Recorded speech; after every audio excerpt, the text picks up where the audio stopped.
I get that up, I wanted to sort of tell you how I got into studying stigma. It wasn't the passion of my life to start. In fact, I was in this hospital 26 years ago interviewing staff at 2 a.m. Because my initial passion was really trying to understand pathways to care. How is it that individuals recognize that they have a problem, and how do they travel through various routes to get here? And it was a very exciting study at the time because the dominant model at the time was the idea that people weigh the costs and benefits of using medical care, right? So they say, do I have insurance, and how much does it bother me, and how much is it affecting my family, and can I get off from work? Well, my area of focus is mental illness, and while I think it applies to all kinds of problems of disease in the community, I couldn't understand how this model made any sense for people who were having brain disorders. And so I proposed what do I hit? Just this? Okay, thanks.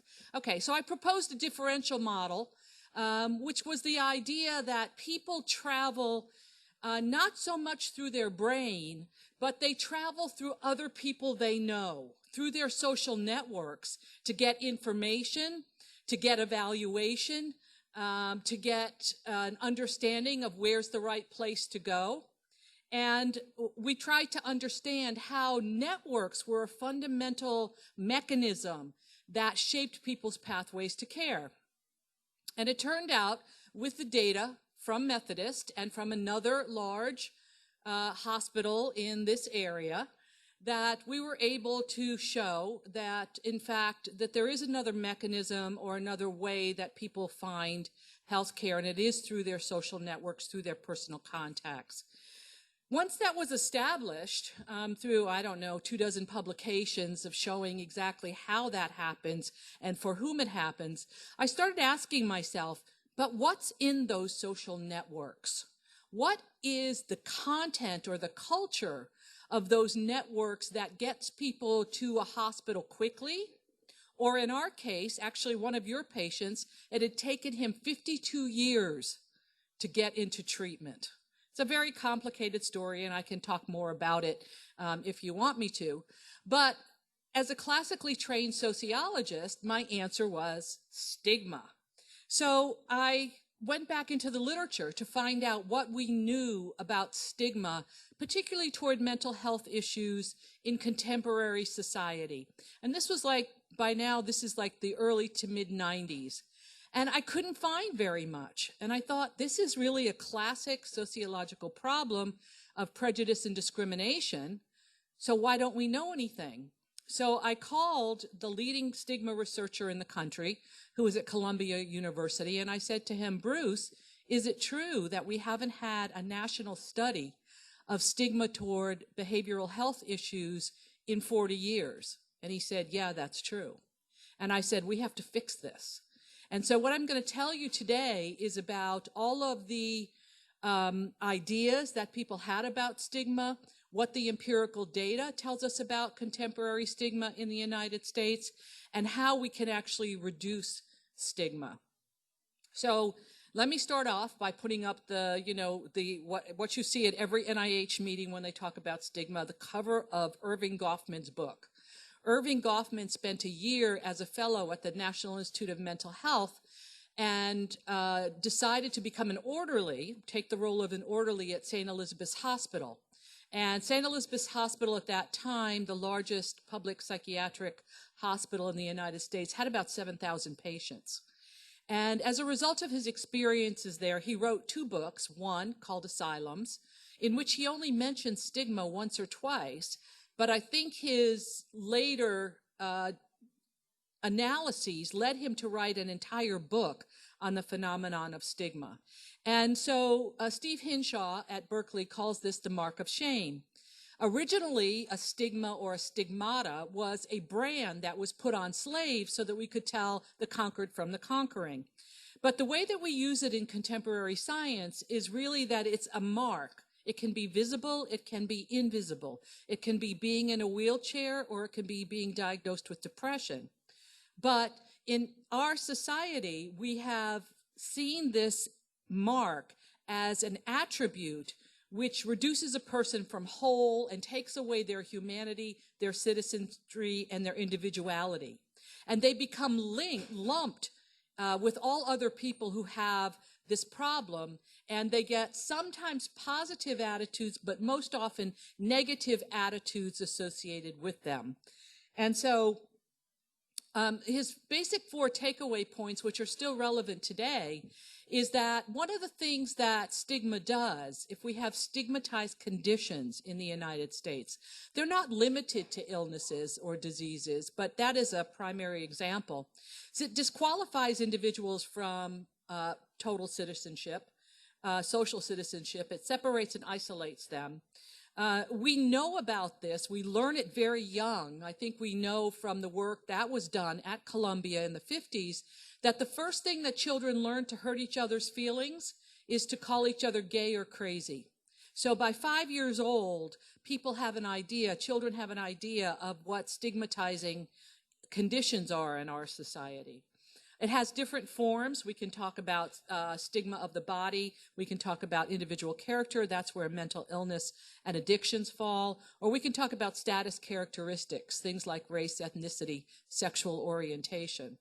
The important thing to know about stigma is that it's not fixed. It's dynamic, and it can change through a person's life course, or it can be changed over time in a society. And sort of that's where we're headed in terms of trying to understand and reduce stigma attached to mental illness. There is a very good literature on the consequences of the stigma attached to mental illness, and that one of the first hit that people take is it harms self-esteem. Now, I don't know how many of you are television addicts like I am, but if you're watching Outdaughtered at the moment, is anybody watching that show? Probably not. One person, yay. Okay, that's the way it is in my classes now. There's no shared culture. Anyway, this is a family that has the only set of 5 quints, female quints in the U.S., and the husband, as a result of this, has entered into a depressive episode, and Outdaughtered shows a really good sense of the stigma that he feels in dealing with it, in how he's afraid that many people are going to see him as weak, and how it affects his own image of himself as not quite the man he used to be. So we know that it harms how people feel about themselves. We know that it results in rejection and discrimination for people in terms of jobs, in terms of friendships, in terms of marriage potentials, etc. It reduces access to care because there is inadequate funding for both treatment and research, despite the high prevalence of mental health problems. I think by 2020, the Global Burden of Disease study says that depression will be the second most prevalent global problem. And yet, compared to the money that goes to heart disease and cancer, certainly, diseases that require funding as well. But in terms of the proportionality, mental illness really does not, and addictions, does not receive the funding that it should. And then also, I think the most stunning research has been fairly recent, showing that life expectancy is actually cut incredibly short for people with mental health problems. Some of this might result from the disorder in ways that we don't fully understand now, but there's quite good evidence that shows that, for example, the efforts of tobacco companies. I think when I was here, I became the cigarette lady in the psychiatric units, at the top of the hour.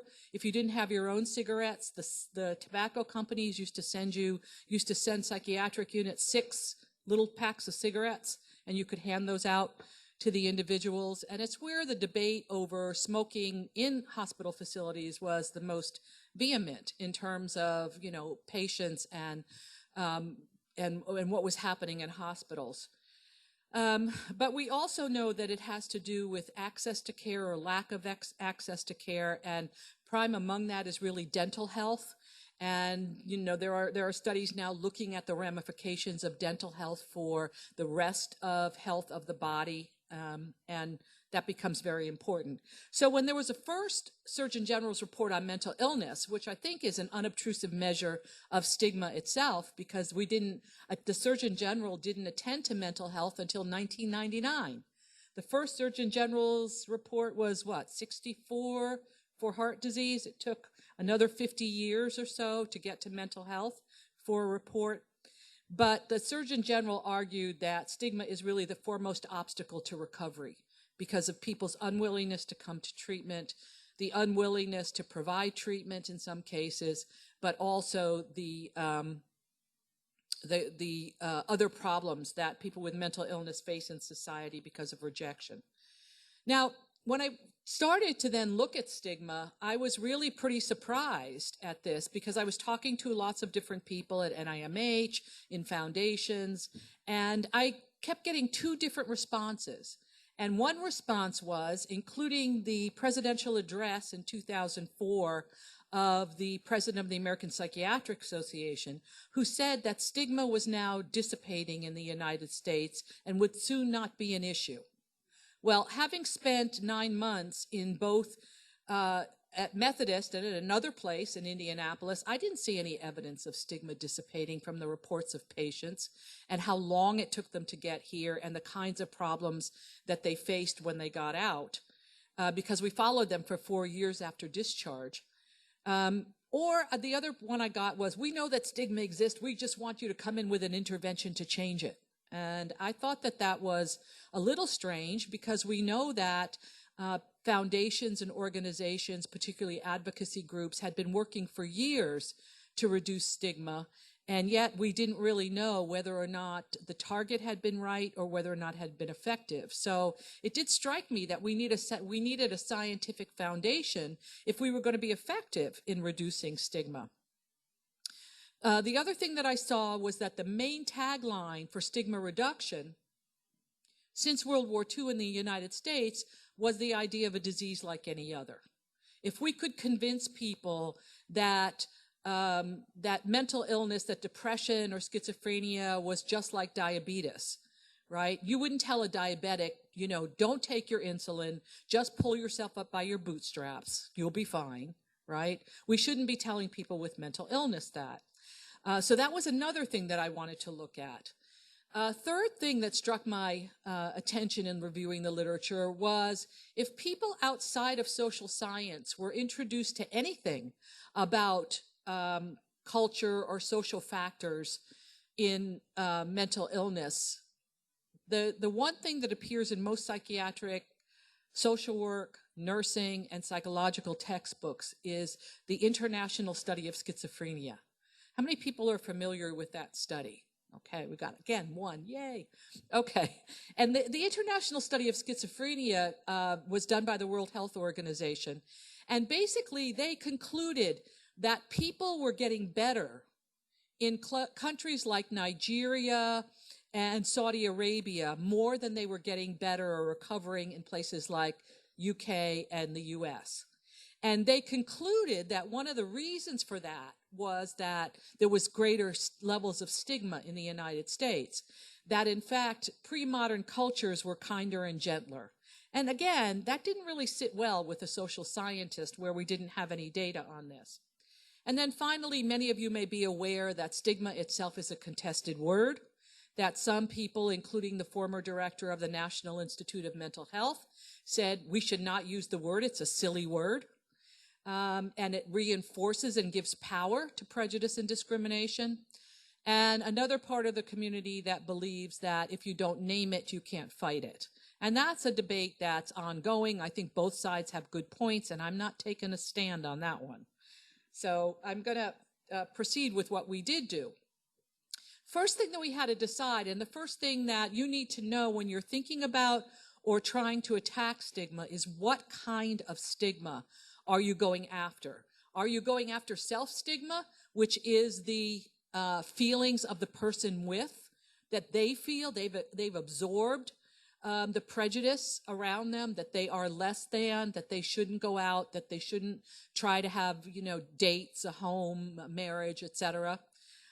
Or is it courtesy stigma?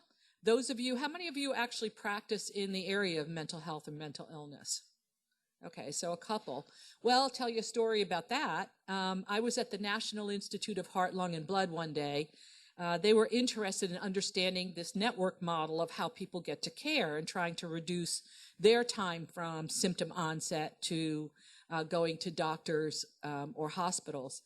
And I don't remember exactly what I said, but I said something like, well, I don't know what happens in cardiology, but in psychiatry, and then I said something.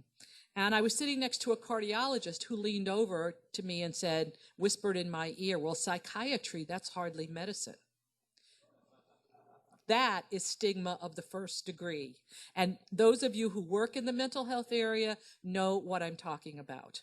Okay, so that's what we call that courtesy stigma that not only providers face, but also families of people who have people in their family with mental health problems. Provider-based stigma, which we were able to document in the closing, in the closing of Central State Hospital. When we looked at the attitudes of the staff at Central State Hospital compared to the staff at LaRue Carter at the time, we saw this really big, different cultural profile. The people who worked in the asylum or in the institutional framework believed that people in Central State could not survive in the population, that they could not recover, that they could not have meaningful lives, and so they really needed to be in a long-term care facility. At LaRue Carter, there was a very different sense among the providers, which was that these people with right treatment and right wraparound services could in fact have a meaningful life, could recover in the community. And this is a reflection of differences in provider-based stigma, that we know that the context in which you work affects the kinds of attitudes that you hold. And that was one of the reasons that there was this big movement in deinstitutionalization, because there was a loss of hope in the back wards of the asylums. There's also structural or institutional stigma. And my favorite case about this is that, how many of you have applied for TSA pre-check? Anybody? Okay, again, 1, 2 people, right? But they're different people. Okay, so when you apply for a pre-check and you bring your birth certificate and your passport and everything and your $85 or whatever, you sit down and you do all this paperwork, and at the end of it, they ask you 2 questions. The first question is, have you ever been convicted of a felony? And the second question is, have you ever been adjudicated by a judge or court to be, what's the word? I can't remember the word, but it was basically that you couldn't survive in the community, that you were somebody who was not rational. Or had you ever spent one night in a hospitalization with an involuntary commitment? Okay? Those are the 2 things we ask to keep our airline safe. To me, it didn't make a whole lot of sense. Now, I have to feel bad for the woman who gave me my TSA pre-check because I kind of went on a rant about that. But I actually went back to TSA pre-check and asked them if they could read me that again because I wasn't sure I had it right. Like, I couldn't believe this.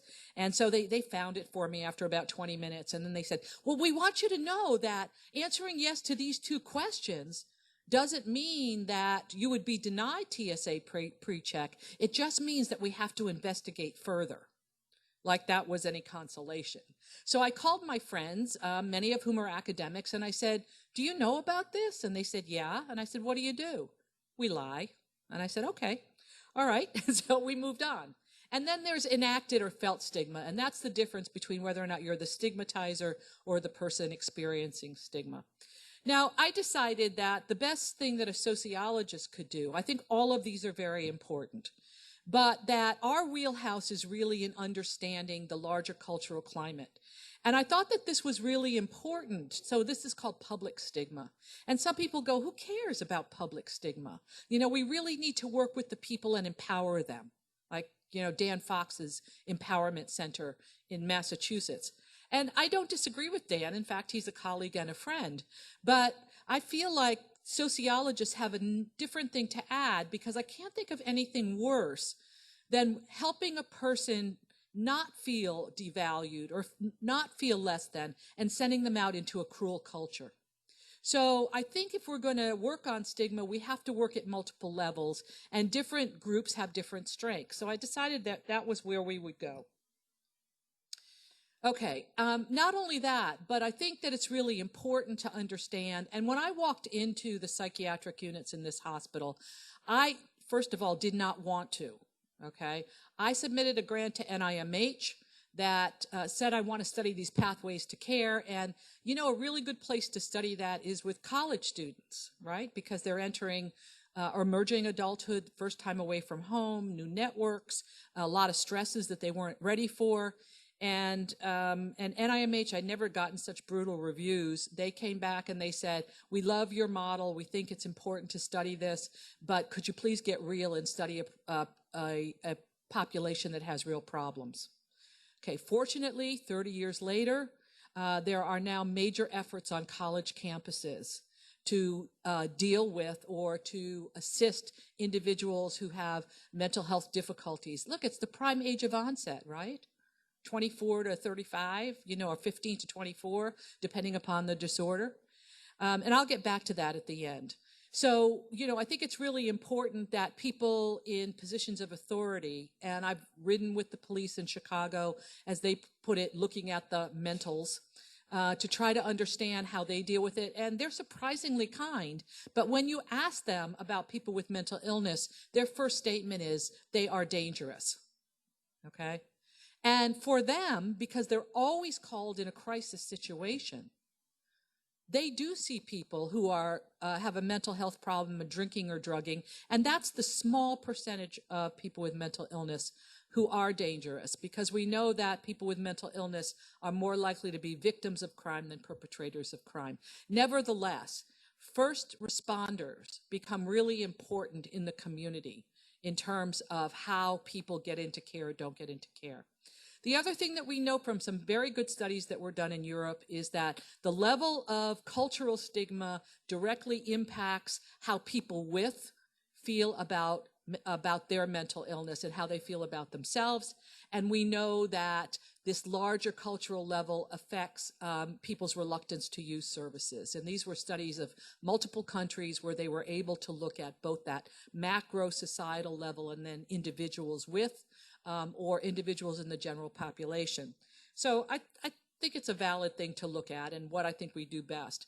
So what we did, and I'm going to leave these slides here so that people can, you know, look at them. We've done a number of national studies to try to get a handle on what is the level of stigma, what is the nature of stigma, and are there different pockets of the community in which there are real issues.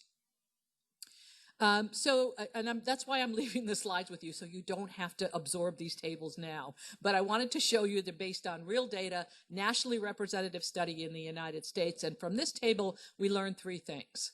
The first thing that we learned, I guess I don't have a microphone, so I can't go over there. Although I teach 144 students, so let me try it and see if it's okay. Okay, because I want to show you three things in this table. Okay, the first thing, can you hear me up at the back? Okay. So the first thing I wanted to show you is that this is the average. And what this says is that about half of Americans express some kind of stigma toward individuals. Not, you know, we had a methodological innovation in this study. We didn't say, do you want to sit on a bus next to a people with schizophrenia? Americans know what to say. Okay? So what we did is we gave them what they faced in the community. A story of individuals who would meet clinical criteria for depression, thank you, for depression, or for schizophrenia, or for alcohol abuse, and then we had the normal person, or we call them the troubled person, because as a sociologist, I just totally throw out the notion of normality anyway. So anyway, so half of the people express some kind of stigma. Okay, so this idea that stigma is dissipating in the United States, okay. The second thing that we learned is that there's a huge variation in the willingness to stigmatize depending on the disorder. And so there's been a movement among some people to get rid of the term mental illness. The problem is that we don't really have a good way to think about it otherwise. But there's a huge difference. And one of the surprising findings of this study was that Americans are more stigmatizing of people with alcohol problems and now drug problems, which we saw in the 2006 survey, than they are even people with schizophrenia. Okay? So that's not what was expected when we went into the study. So it really depends on what's the problem. There's also 20% of Americans who stigmatize the person who has no disorder. We call them the Mikeys, right? Are you old enough to remember the Life commercials where, you know, there were three brothers and they were going to try Life cereal and there's Mikey, he doesn't like anybody. Well, 20% of Americans are Mikeys. They don't want you living next to them. You know, never mind somebody who has a diagnosed problem, okay? And then the third thing that we learned on this is that it matters by the venue, right? It matters by the sector in which you are asking them whether or not they're willing to have a social relationship with individuals. And in that, the basic finding is the greater the intimacy of the venue, the more unwilling they are to have social interaction. Okay, so that was really interesting because studies up until that point had been single problem studies using the general category of mental illness. So we thought that was pretty interesting. Okay, the second study that we did addressed the issue of child issues, you know, child problems. You know, George Will saying that, you know, there's no such thing as ADHD, it's just that Americans don't want children who don't, you know, sit and be quiet, okay? So the question was, can Americans differentiate between children who would meet clinical criteria for ADHD and for a child that had normal problems of growing up, right? And all of you have kids, you know what I mean, because we've all had to carry them out of a restaurant at one time or another, right? So what we saw in this was, in fact, that people they're pretty good at ADHD, okay? They're very good at knowing when a kid doesn't have any kind of serious problem. They're very good about depression, less good about ADHD. But they can differentiate. And I thought one of the really surprising and most interesting findings for us was that 20% of Americans who could correctly identify ADHD rejected the label of mental illness for children. And I think that that's a really interesting point to make. The only place where we saw a difference in all of these findings, which was a lower level of stigma towards children and the ability to recognize these, was with regard to depression, okay? And in this case, we could compare the 2002 National Stigma Study Children to the 1996 National Stigma Study that was focused on adults. And here, looking at the depression vignette, right? So children, adolescents meeting criteria for depression versus adults, what we see is that in every case, Americans are more likely to see the child with depression as more serious, have it not improve on its own, was due to the way that they were raised, and was more likely to be violent towards others than they see adults with depression. Now, I wanted to call that paper, you know, the Columbine effect, but we really didn't have any evidence that this was due to Columbine, so we decided scientifically it was better not to do that. But I do think that points to the role of the media in reporting on school shootings. And if anybody's interested in that, I don't have time to do it today, but I did a TED Talk in Bloomington in which I go over the evidence for that idea and what I really think is going on, and I can provide that to you if it's of interest. Okay, all right, another complicated diagram, but with two simple findings. Okay, the first one, so this now compares 1996 to a decade later. How has America changed in terms of responding to people who meet clinical criteria? Well, there are two clear answers. What this table shows is that there has been an increase in knowledge. In other words, almost everybody, we're hitting what we call a ceiling effect with regard to the causes of mental illness. I know that psychiatry has now rejected the chemical imbalance theory, but the American population really believes that there are chemical imbalances in the brain which cause mental health problems, mostly probably due to Zoloft commercials and other things like that, but they get it. And not only that, but there's a substantial and growing number of people who say that there's a genetic root to mental illnesses. And very few people, and it's going down, okay, for all of these issues that we think are stigmatizing, the way you were raised, God's will, bad character. Now, you might notice that there's one funny bar there, and that is that Americans from 1996 to 2006, significantly more Americans said that people who have alcohol abuse, it's due to their bad character. It's the one area in which stigma is going in the wrong direction in the United States. Okay, the second clear finding from this is the comparison of whether or not they're willing to interact with them. And in this one, this is easier to see because there isn't one of those whiskers, right? Those whiskers that go across the zero line. If they don't go across the zero line, there's a significant effect, okay? What this shows is that there is absolutely no change in levels of stigma in the United States.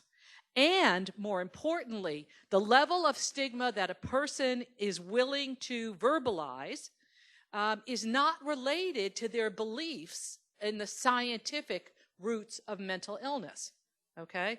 And what's important about that is that that was the major idea behind most of the movements since World War II.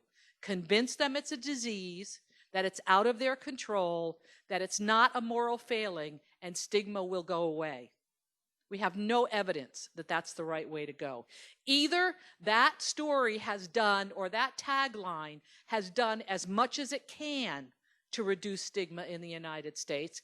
And there has been some stigma reduction because we were able to dig through some really old records at the University of Michigan and the University of Chicago and find that the single most important change from the 1950s is people's willingness to talk openly about their mental health problems. So we do see things in the right direction. Okay, what else have we found that's interesting? Oh, all right, so we also did an 18-country study in which we did a representative sample of people in each country.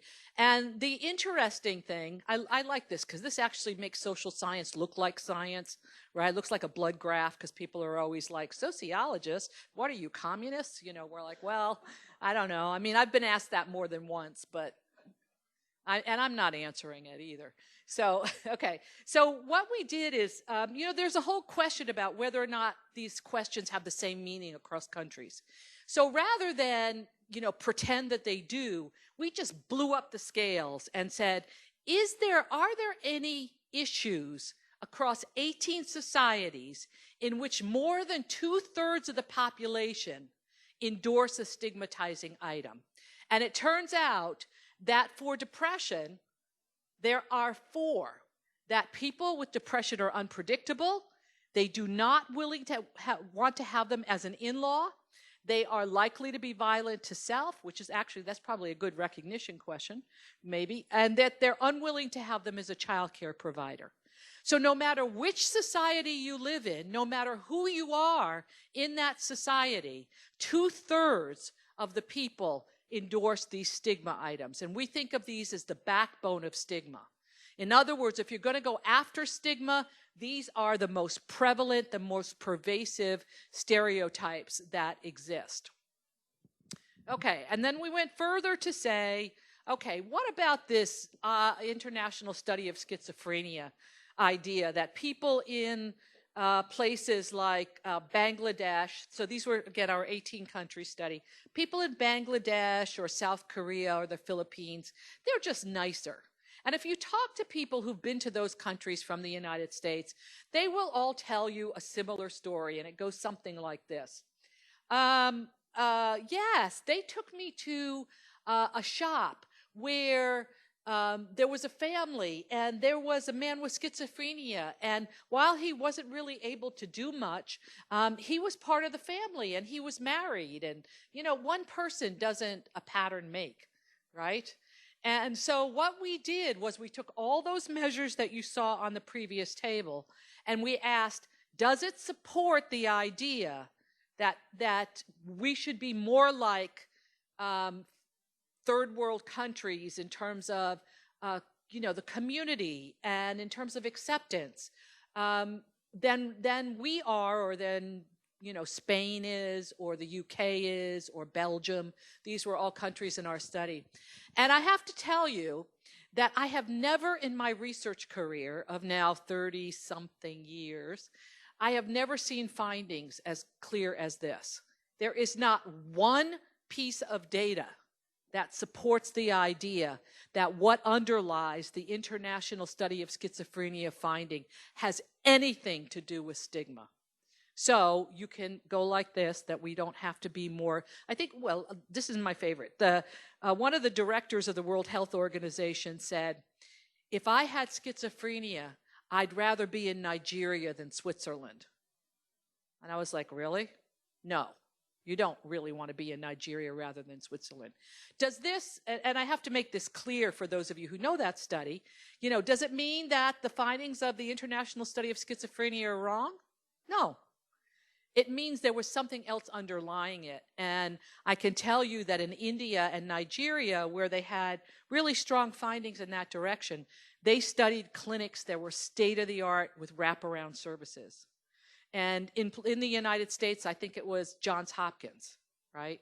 Right in the center of one of the hardest poverty areas in the US, So there is something about the way those studies that were done that leads to those valid findings, but not generalizable findings about different kinds of societies. Okay, so, all right. All I wanted to show you with this is that you can test things beforehand to know whether or not they're going to be effective regarding stigma reduction. And so we tested the mental health campaign that was run by SAMHSA. They had 3 different PSAs. We tested all 3 of them. What you want is to see a lot of red. A lot of red means that there was stigma reduction, significant and in the right direction. What you see is that the door actually increased stigma. You can see these online, and if you can't find them, email me and I'll provide them. This one was so creepy that it increased stigma. This one was incredibly effective. And this one was effective for, they were targeting emerging adults. 15 to 18-year-olds were okay with this, but 18 to 25-year-olds found it insulting. So you should be testing your anti-stigma things beforehand. So the takeaway points in terms of stigma reduction is that we have a pretty decent scientific base now if you want to go after this. We've seen decreases in treatment-based stigma, like people's willingness to go to care, but not in community interaction, not in the willingness to do that. Media matters a great deal. This is where people get their ideas about mental health and mental illness. We know that media has a greater effect on people who say that they don't know anybody who has a mental illness, because contact is a really strong predictor of lower levels of stigma, because if you know somebody, you see their whole humanity. You don't see just the disorder. Finally, beliefs and attitudes is a powerful marker. They're very, very hard to change. And so in terms of changing things, institutional regulation may be the way to go. Again, I'm sure lots and lots of places didn't want to put in those ramps for people with wheelchairs. They didn't have a choice. But in turn, putting in those ramps changes people's attitudes. So if we could find the equivalent for mental health, that might be a good way to go. Okay, so in terms of thinking about where should we go, I would say we don't want to talk about similar diseases. It's not going to take us any further, but we should talk about similar competence, similar lives, and similar difference, because everybody feels different about something. And you want to be accepted or even acknowledged for your difference. And so that should make you more willing to accept difference in others. But I worry about it, because here's the kind of ad that for me is just the kind of thing that we would want to do in terms of this idea of similarity, that everybody has something. But what do you notice about? Do you know who these people are? These are all Olympic athletes. This is Jackie Joyner-Kersee, Bob Beamon, Greg Louganis, HIV, Bruce Jenner, has arthritis, Peggy Fleming had breast cancer, Mark Spitz had high cholesterol. Beeman has diabetes. Jackie Joyner-Kersney has asthma. What do you notice about that? There's nobody with depression. And we know that the younger generation is much more willing to disclose about their problems. We know there are Olympic athletes that have mental health problems. And yet I have a whole collection of ads like this in which there's a group of people. And a good example was MTV had this great campaign. It was called the Bi campaign, bisexual. Oh God, what else starts with a bi? Bisexual, yeah, well, that's what was missing, was bipolar, right? So, but there was all these bi things, and it was great, and I saw it, and I thought, because I'm kind of addicted to catfish. So anyway, so I called them, and I said, can we put bipolar in there? And they were like, no. And I said, well, we're doing something here at IU. Can we take it? Can we add bipolar? And they were like, no. Okay? So again, I have lots of collections of this, and I think it's a very powerful way to go. But somehow, mental illness never gets to be part of the crew. Okay? So let me tell you what we're doing at IU, and then I'll open it up for questions.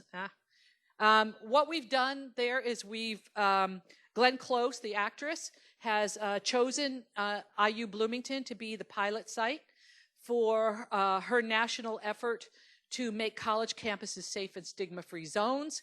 It's by students for students. Her idea is starting the conversation to end stigma. These are some of the things we're doing. I know we're running late, so I can talk about this. I'll stay as long as people need me down here, but I want to see if there's time for any questions. Anybody had questions?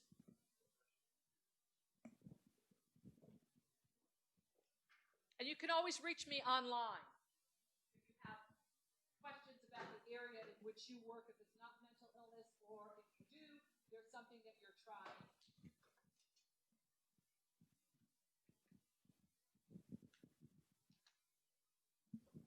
Thank you.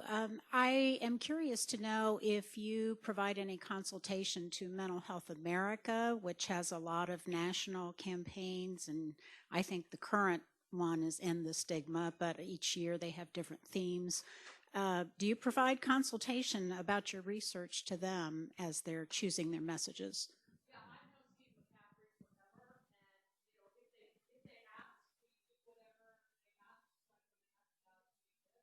this. I would say that one of the reasons I take the scientific chair of the scientific advisory board for Bring Change to Mind, because of all of the organizations, this is the one that says that everything they do has to be based on science. That's why what we're doing in Bloomington is a pilot study that collects data not only on change over time among the students who are now juniors, but every event that we do has a data component.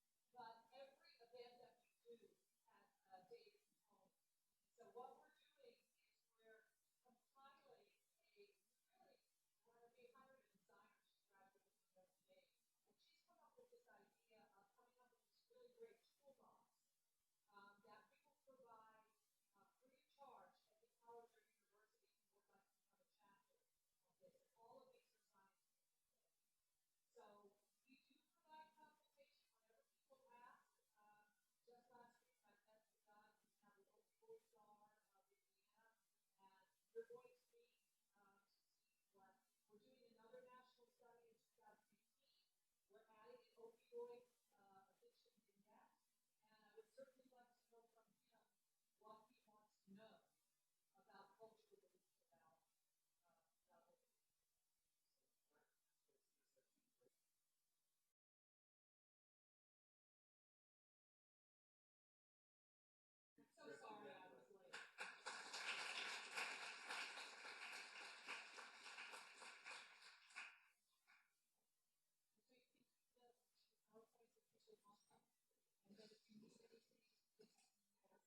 sorry I was late.